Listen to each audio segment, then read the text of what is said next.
schools, basically anything else that they need me to help out with related to the media. Samford isn't in March Madness, but 20 years ago they were. SNN's Andrew Simonson caught up with two of the team's key players. This season, Samford men's basketball won their first conference title in 20 years. Their fast-paced style and bond with campus saw thousands pack the Hanna Center. But Samford drawing crowds for men's basketball is nothing new. To understand Buckyball, you first have to go back to Jimmy Ball, the 1998 through 99 team. They won the first title in program history in the Trans-America Athletic Conference. The Bulldogs broke through that year with Boyd Kaiser and Corey Green. I would say the expectations for everybody outside was probably not to really compete for it because, we were middle of the pack the year before, but I think we all knew we had a great core because we had everybody coming back. Samford beat UCF to capture their first TAAC title in '99. The next season, the expectations changed, but the winning didn't. As the wins kept coming, so did the fans. And in return, the students packed out Cybert. Not the stadium, but the gym. Student body was usually very supportive, and we got some pretty big crowds in Cyber, so in the old gym. And that gym, you could really, when you pack it out, you get some great vibes and energy in there. You have people standing on baseline and everything. The Bulldogs won the TAAC again in 2000 behind strong support. In 2018, the team was inducted into the Samford Hall of Fame. Both Kaiser and Green are still heavily involved at Samford. You may know Kaiser as the color commentator for Bulldog home games. Green became Samford's athletic director over external affairs last year. Most of the current players weren't alive to remember the TAAC, but Kaiser believes Bucky's Bulldogs are doing what made his team special. To see it the last couple of years of the energy coming back and seeing the students back in here, to me, it's been great to see. And just that you can see that hard work paying off for those guys in all those off-season times when you see it on the court translated and you see it in the crowd and the energy. For SNN, I'm Andrew Simonson.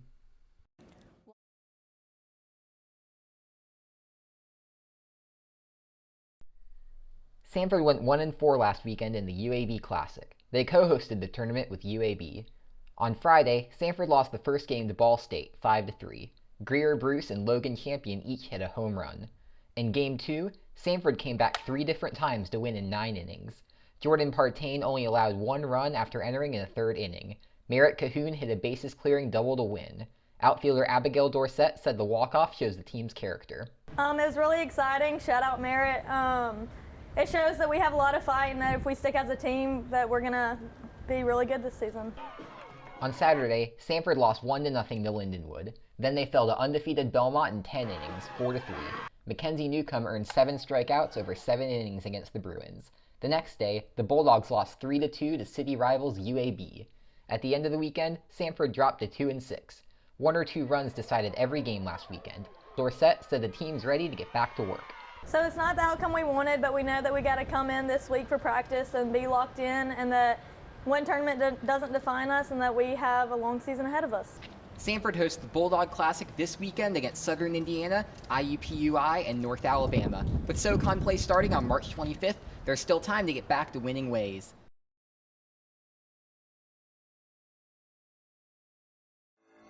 Coming up next on Samford News Network, students are counting down the days until spring break. But hear why Student Life says there's still a few things you need to take care of before you leave. And campus prepares to welcome a football legend. Learn more about how you can see Tim Tebow after spring break. And it's the 7th SoCon Championship for the Bulldogs this academic year. Learn more about the dynasty that track and field is building. Samford News Network starts right now.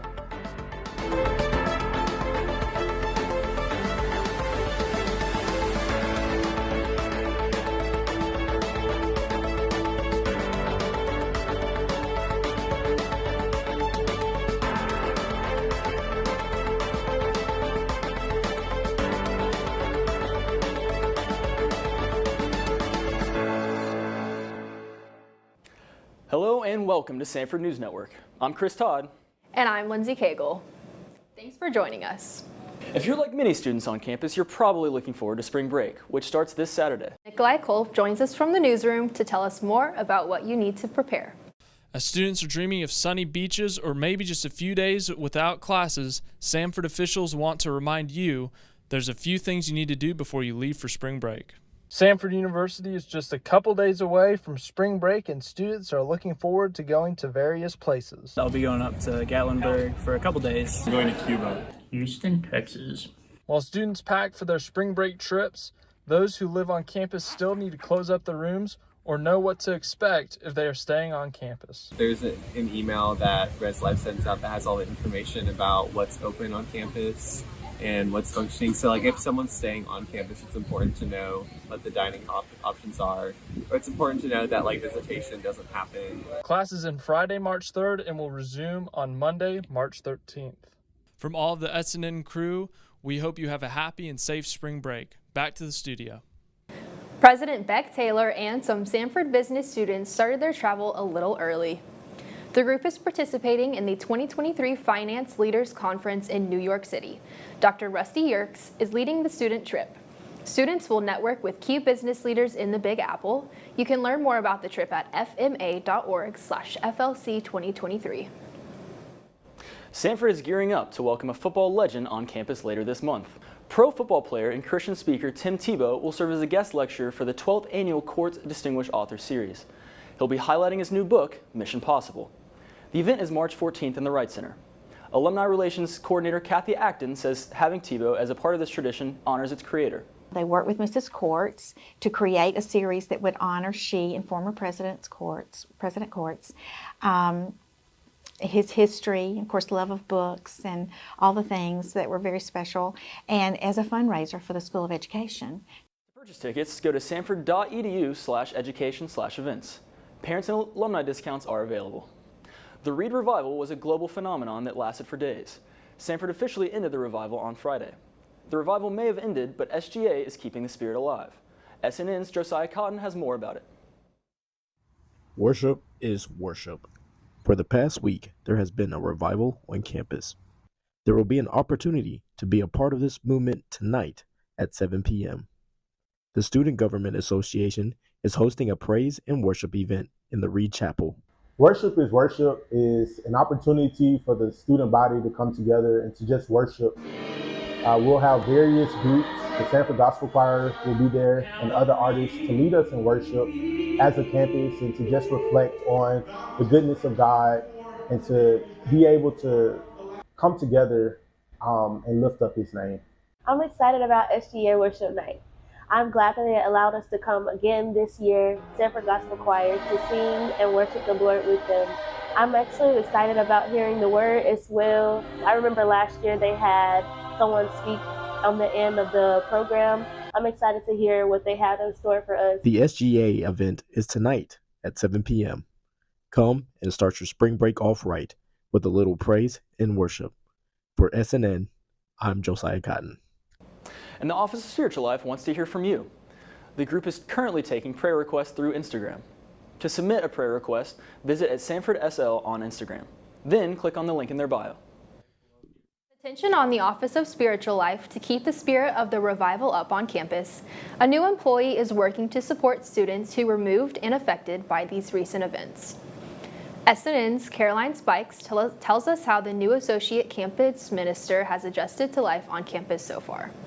Taylor McQueen spoke on Matthew 14 at Convo this past Tuesday.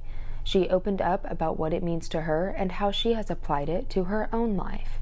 That was special to just share my heart with students, so many that I've never met yet, haven't met yet, to share what God's been using Matthew 14 in my life and challenge them with it, of asking them, what is it, where do you need to step out of the boat? Taylor's step of faith was this new job. She is from a small town in Auburn, Alabama, where she led church youth for 8 years. She decided to leave all of what she knew to pour into college students in a brand new city. I was so hesitant and just like, well, this doesn't sound like me.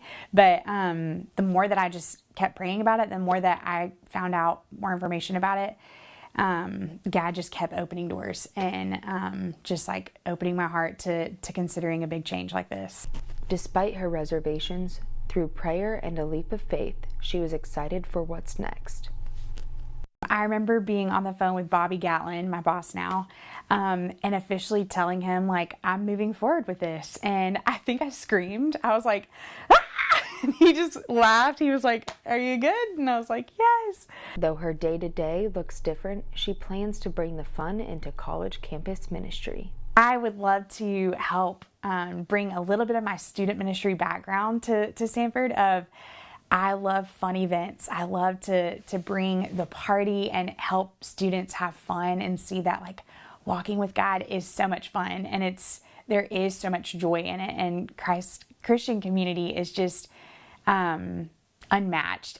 As her new chapter is just beginning, she is proud to be a Sanford Bulldog. With the Sanford News Network, this is Caroline Spikes. A beloved former history professor returned to campus Tuesday evening. Jim Brown taught at Sanford for 45 years. During his tenure, he took students to 22 countries across 5 different continents. Now, he has returned to speak on his new book, Distracted by Alabama.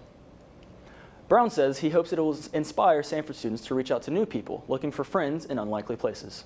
Brown's book is available at book retailers nationwide. Sanford professors are using new technology to explore the research questions. And as SNN's Breck Brigham shows us, one faculty member is hoping to change communities around the globe throughout the use of virtual reality. Sanford University just had a research day for some of its professors. Dr. Devers and Dr. Brakey gave some insight in their recent research on technological trends and how it applied to their areas of expertise. Dr. Brakey is an assistant professor of architecture and interior design. His presentation today was on the technology and its uses in these fields. I presented research that I do that's related to the built environment. I showed how technology is used in design and development. One main topic of both talks today was VR and its uses. VR allows for architects and designers to show more and not just do it with paper and pencil.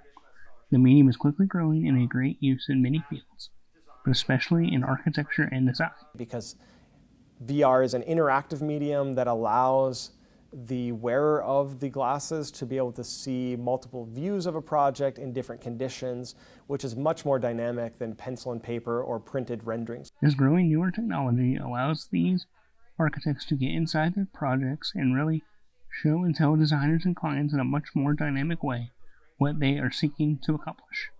For SNN, I'm Breck Brigham. Brakey just received a Sanford Faculty Development Grant.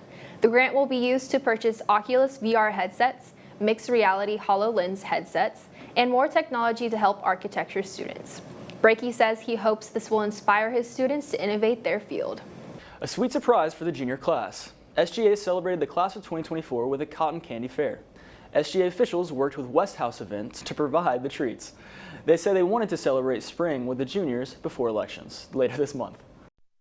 Campaigning for the SGA positions will begin after spring break. Elections will be held March 20th. Stay up to date with all your latest Sanford news with us online. Follow us on Instagram at SNN Sanford. Or you can check us out online at thesanfordcrimson.com. Still to come on Sanford News Network. Men and women's basketball get ready for the SoCon Championships. Learn more about the Bulldogs' upcoming tournament. And as track and field gets another SoCon title, hear how one senior is preparing for her last conference championship. Sanford News Network will be right back.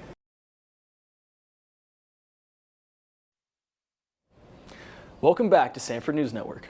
It's been a historic year for Sanford sports. Men's basketball just received a share of the regular season conference title. That makes the 7th conference title this academic year for the Bulldogs. Now, men's and women's are heading to North Carolina for the SoCon Championship. SNN's Connor Lloyd joins us in the newsroom with an inside look at what the Bulldogs will be facing. This is March, and with March comes madness. Before the NCAA tournament begins, the conference tournaments must be played to determine who makes both the men's and women's tournament. The Sanford women's team finished 6th in the regular season SoCon standings with a conference tournament of 7-7 and an overall record of 13-16. They will play ETSU in the first round of the SoCon tournament today. The Sanford men's team will be the 2 seed heading into the conference tournament. The men's team finished with a conference record of 15-3 and overall record of 21-10. They will play the winner of Chattanooga and VMI on Saturday at 5. Stay up to date on the latest conference news on our Instagram, SNN Sanford. Back to you in the studio. Thanks, Connor. This weekend, Sanford will host the Gulf South Conference men and women's basketball tournament. There will be 4 semifinal games on Saturday, leading into the championships on Sunday. This is an opportunity for the players to be able to play in a Division I gym. Their game will also be broadcast on the GSC website. Gulf South Communication Specialist Jason Oliveira says this is an important tradition. It's been a wonderful event. Our membership has been very happy with it and provided us a great environment and experience for our student athletes. If you're on campus this weekend, come out to the Pete Hanna Center to cheer on these Gulf South teams. The Sanford track dynasty continues. The indoor team just claimed another SoCon championship. Sanford won the SoCon Indoor Track and Field Championship at VMI Sunday. The women won their 8th straight title. It's the second longest active streak at Sanford, behind 9th straight for soccer. The men took their 4th straight indoor title. Overall, Sanford won 11 individual SoCon championships. Ty Kimberlin won his 4th straight heptathlon, setting a SoCon championship record in points. He says it's a meaningful win for the entire team. I mean, it feels good, but it's been really awesome just spending 4 years with different athletes in the multi-group. So it's really been a long time coming. They really pushed me a ton. Sanford moves on now to the outdoor season, which starts March 18th. The Bulldogs are defending SoCon championships in outdoor as well. You can catch the Bulldogs at home on April 14th. For Sanford track seniors, this streak is quite an emotional one. SNN's Morgan Hutchinson shows us how senior Riley Alexander is preparing for her final meet as a Bulldog. After the Indoor SoCon Championship held in Virginia, the women's team bring home their 8th consecutive indoor title, and senior hurdler Riley Alexander brings home her 4th. She shares how it feels to continue to win after all these years. It's incredible to be on a team that just continues to keep winning. With outdoor conference and graduation approaching in 2 months, Riley's focused on working hard while she's also focused on being in the moment and taking it all in. Enjoying just where I'm at right now. It is my last season, so just soaking it up and just doing what I've always done, but continuing just to work hard. Riley will be lacing up her spikes and setting up her blocks for her final time as a Sanford Bulldog, with hopes to bring home one more title before she leaves. For SNN, I'm Morgan Hutchinson. Alexander's first outdoor appearance will be at Western Carolina, May 8th and 9th. The Birmingham Bulls haven't exactly been contenders in their previous 5 years in Pelham. With only a month before the playoffs, the Bulls find themselves comfortably locked into the postseason. The Bulls currently boast the longest point streak in the league. Peoria has a 7-point lead on the second-place Bulls. Captain Mike Davis is having a career year as he chases his 100th career goal. The Bulls have also had their highest attendance in their 6-year history. College night for the Bulls is on March 30th. College students will receive $5 glass seats with a valid college ID. Intramural soccer season started on Monday. With freshmen finally getting settled on campus, many have found IM Sports as a way to connect with upperclassmen. Sophomore Hadley Smith says meeting different people from across campus has been one of her favorite parts of participating.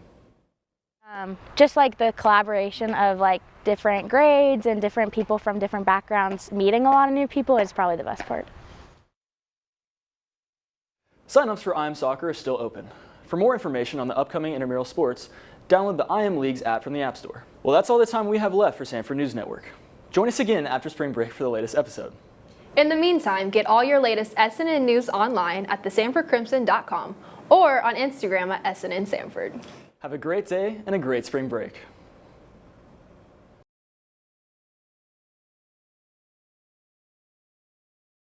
Coming up next on Sanford News Network, football legend Tim Tebow visits campus. Hear how some special attendees had their dreams come true. And SGA candidates are beginning to campaign. Hear more about the upcoming election. And the start of the NCAA Men's Basketball Championship is being hosted here in Birmingham. But hear how some Sanford students are getting the chance to see more than just games during the tournament. Sanford News Network starts right now.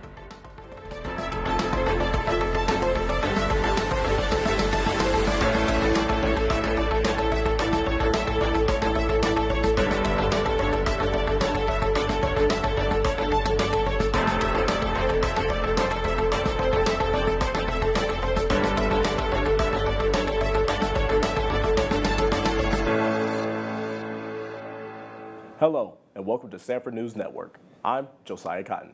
And I'm Morgan Hutchinson. Thanks for joining us. A football legend came to campus this week. Tim Tebow served as the 12th guest lecturer in the annual course Distinguished Author Series. But for some special guests, the night was a dream come true. Sanford special needs students received free tickets and signed copies of Tebow's new book. They also got to meet Tebow at a special VIP event. Alumni Relations Coordinator Kathy Acton says Tebow's care for people with disabilities is a great fit for the series goals. So we've partnered with Turning Points, which is a program in our building for college students to go to college after their high school experience. And then also Unleash You, which is a program in the community that was founded by Lindy Cleveland, one of our graduates, and we're very proud of that. So we always try to knit together some theme with what the author, what is paramount in his work. And of course, Mr. Tebow's with special needs students is kind of an obvious one with his Night to Shine. So, so we're very excited that he's willing to do that and that we could knit that opportunity together, and for our sponsors that actually provided the seats for the students to be here. Tebow spoke at the event from his book, Mission Possible. You can find it at the bookstore or book retailers worldwide. It's campaign week on campus as SGA candidates work to earn your vote. Candidates gave speeches in Reed Chapel on their platforms this morning. Campaigning began Monday. SGA will be having tabling events to promote the election this week and next week as well. SGA officials say they need more students to participate this spring to get their voices heard.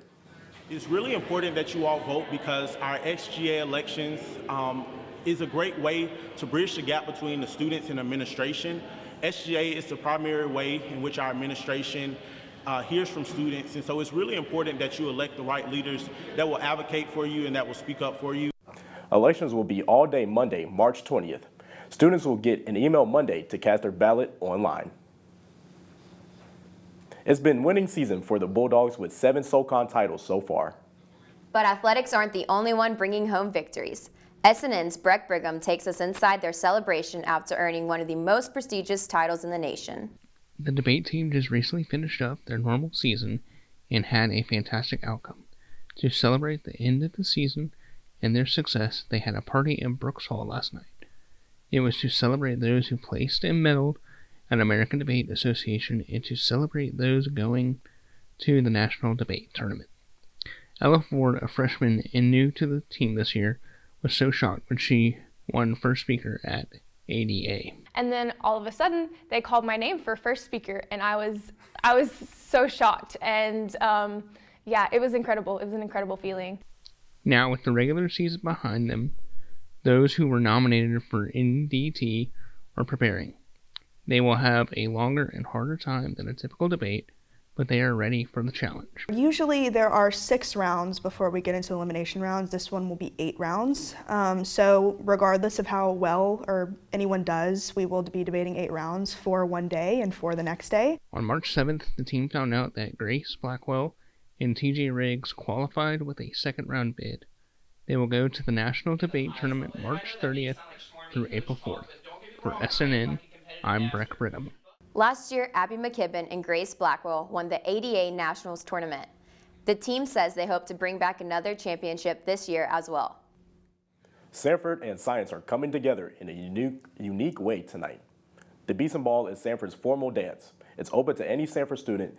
This year, it will be held downtown at the McWayne Science Center. The event is tonight at 8. You must bring your Sanford ID. Parking is available at the 2nd Avenue North side of the McWayne Center. The human brain is complex and perhaps intimidating for some of us to really think about. But at SNN's Caroline Spikes found out students and researchers are showing campus just how simple it can be. It's Brain Awareness Week here at Sanford from March 15th through March 18th. Each day we'll have lectures, events, and booths to learn more about the human brain. Dr. Caitlin Corder says she has high hopes for this week. We wanted to be able to not only with this event, not only just teach, but we wanted to really get people to have a hands-on experience. On Saturday, there will be booths set up on the second floor, right wing, and Pope's Hall. One booth will be run by singer Julia Spruall showcasing the claw. Using what they know about electricity and brain behavior, Julia will demonstrate the relationship between the two. I just hope people really realize the value of our brain and that it's not super intimidating. It's actually really cool. And I hope that they learn something new. Julia's passion for neuroscience sparked before her freshman year. She says when she came to Sanford 4 years ago, she only dreamed of having these opportunities. Julia will be Sanford's first ever neuroscience graduate at the end of this semester. For me, I'm really proud of the faculty. They've been incredibly helpful, incredibly kind, and incredibly dedicated to making me feel like I belong here and making this a place that feels like home and is hard to leave, but have prepared me well for the next steps. So I'm really grateful for them. The entire department is excited about this first annual Brain Awareness Week taking place. On Friday, March 17th, there will be brain demos on Ben Brown. On Saturday, March 18th, the events will continue from 2 to 5 p.m. With the Sanford News Network, this is Caroline Spikes. You can find out more about this week's upcoming events on Sanford's event page, sanford.edu/events. Sanford Gives Back is a weekend full of ministry service, but this year students aren't the only ones hoping to spread the love in Birmingham. The Alumni Association is partnering with Grace Klein Ministries. The group will be cleaning, painting, and packing at their building. They will also be preparing a playground and community garden. The Alumni Association says they hope to share Sanford's Christ-centered mission with the surrounding community during this and other events. Sanford Gives Back will be this Saturday with ministry events happening across the city. An initiative to help women serve as worship leaders is inspiring divinity students. Women-led worship night was held earlier this week in Harry's. The service featured author and minister leader Tara Beth Leach. She spoke about how her experiences as a woman in worship and church leadership. Beeson Divinity officials say they hope their worship nights help prepare students through mentorship from other women church leaders. Beeson Divinity will also be hosting a Women's Month worship service on March 20th. Officials say the service will give thanks to God for the women he used through biblical history. The service will be held at 7 p.m. in Reed Chapel. Sanford's theater department is going to the birds. This week, Sanford will begin performances of the show The Birds. The play follows strangers sheltering in a house after masses of birds begin attacking humans. Performances are tonight through Sunday in Harrison Theater. You can purchase tickets at sanford.edu/events. Participants in Zeta Tau Alpha's Mr. Sanford have been practicing this week for their performance on March 25th. Each fraternity and sorority have selected representatives to compete for the title of Mr. Sanford. The pageant is in support of breast cancer education and awareness and will take place on March 25th at 11 a.m. in the Wright Center. Tickets are available for $20 at tickets.sanford.edu. Stay up to date on all your latest Sanford news with us online. Follow us on Instagram at SNN Sanford. Or you can watch our newscast on YouTube at Sanford JMC. Still to come on Sanford News Network. The Big Dance has begun and is being hosted right here in Birmingham. But some Sanford students are getting more than just a home court game. Learn how one professor is making the NCAA tournament her classroom. And it may still be spring, but the Bulldogs already have fall in their minds. Learn how the SoCon Championship football team is beginning its spring practices. Sanford News Network will be right back. March Madness has begun. And while Sanford is not in the Big Dance this year, Sanford students are getting a front row seat to the championship. 4 games will be played today at Legacy Arena. West Virginia and Maryland play at 11:15. Alabama and Texas A&M Corpus Christi play at 1:45. Auburn and Iowa play at 5:50. Houston and Northern Kentucky wrap up the day at 8:20 tonight.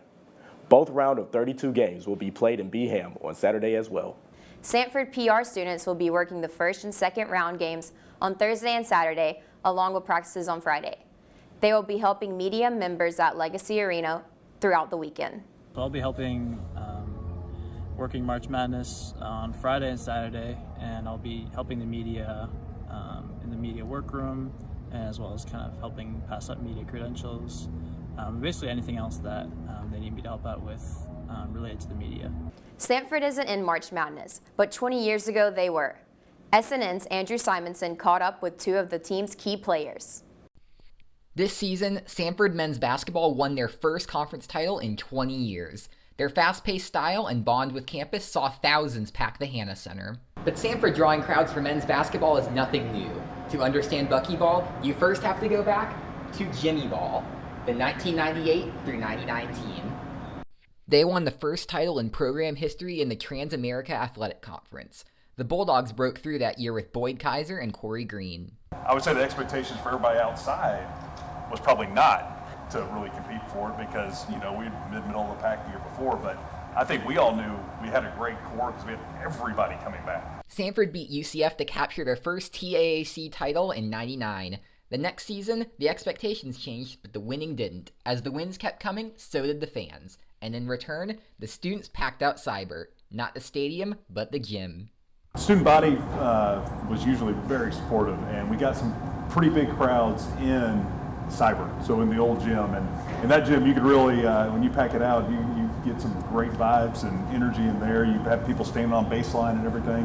The Bulldogs won the TAAC again in 2000 behind strong support. In 2018, the team was inducted into the Samford Hall of Fame. Both Kaiser and Green are still heavily involved at Samford. You may know Kaiser as the color commentator for Bulldog home games. Green became Samford's athletic director over external affairs last year. Most of the current players weren't alive to remember the TAAC, but Kaiser believes Bucky's Bulldogs are doing what made his team special. To see it the last couple of years of the energy coming back and seeing the students back in here, to me, it's been great to see. And just that you can see that hard work paying off for those guys in all those off-season times when you see it on the court translated and you see it in the crowd and the energy. For SNN, I'm Andrew Simonson. Want to learn more about the back-to-back title teams? Visit the Samford Hall of Fame in the Pete Hanna Center. Samford baseball has a couple of tough losses recently, but they are looking to turn things around in the next upcoming games. After losing games to both LSU and UAB earlier this week, the team played Columbia yesterday. The Bulldogs were down for most of the game until the 7th inning. They scored 6 runs in the 7th with Lucas Steele, a freshman outfielder, hitting a 3-run home run. The Bulldogs mounted a 4-run comeback and won the game 10-8. The Bulldogs play again tomorrow in a weekend series against UT Martin at home. Softball continues their home winning streak after being on the road for 2 weeks. The ladies took down Alabama State on Tuesday night after an 11-15 comeback led by Greer Bruce. Merritt Cahoon had 4 hits on the night, making it her new career high on the mound. Sarah Bond struck out 7 Hornet batters and only allowed 1 run after pitching 5 relief innings. This gives the team a 3-0 home field record. They will travel to the Rebel Invitational this weekend for their last non-conference weekend. Instead of traveling for spring break, the golf teams were competing. The men's golf team placed 13th out of 15 teams. The women placed 5th out of 11 teams. The men were led by David Woodliff, who tied for 23rd out of 75 golfers. Bailey Dunstan and Kelly led the women, tying for 8th out of 64 players. After last weekend's performance, Alexis Lopez with the women's tennis team was named the SoCon Player of the Week. The team brought home a 4-3 win at College of Charleston over spring break. Alexis Lopez and Lauren Waddles won 6-4 on number 2 doubles court. Lopez also won at the number 1 singles spot with 6-4 and 6-3 wins. The ladies will be back on the court tomorrow afternoon to host Middle Tennessee. It may be spring, but Samford football is officially back. Spring practice is in full swing for the Samford Bulldogs. They said they are looking forward to defending their 2022 SoCon title. Quarterback Michael Ayers says practices look a bit different in the preseason. Really, for spring ball, it's just kind of about going over like the fundamentals. We're not like prepping for any teams necessarily like we usually do like during the season. So really just like going over the fundamentals and repping all the plays and, you know, making sure, because we got a bunch of new guys too who are going to be really good for us, but they got to learn the offense and get familiar with everything. So it's basically what we're doing right now. The Bulldogs' first game will be away against Western Carolina on September 9th. That's all the time we have left for Samford News Network. Join us again next week for our latest episode. In the meantime, get all your latest SNN news online at Samford JMC on YouTube or on Instagram at SNN Samford. Have a great day.